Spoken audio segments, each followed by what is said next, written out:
By the end of this video, you'll fully understand Python decorators and why they are basically magic for your code.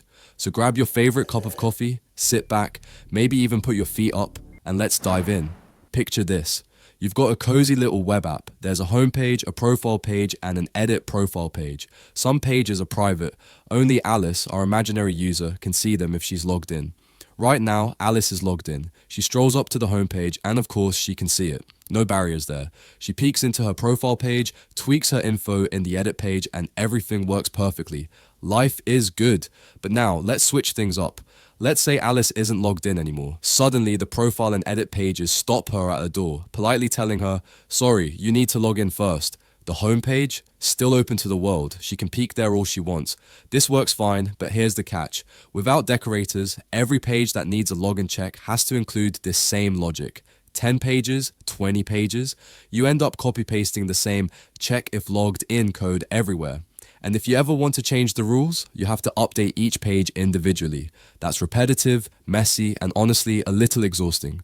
Instead of repeating yourself, imagine a magical bouncer named Login Required.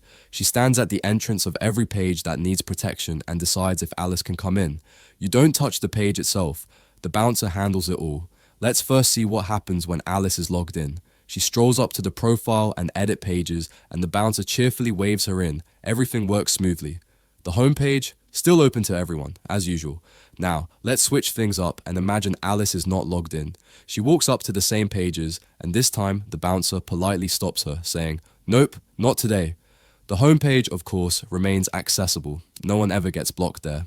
The best part, whether Alice is logged in or not, you don't have to write repetitive checks inside each page. One decorator, one rule, and it works everywhere. Decorators are like magical little helpers. They let you sprinkle extra behavior, like logging, timing, authentication, or caching, on your functions without ever touching the main code. You keep your pages clean and elegant, while the decorator handles all the extra stuff behind the scenes. And there you have it.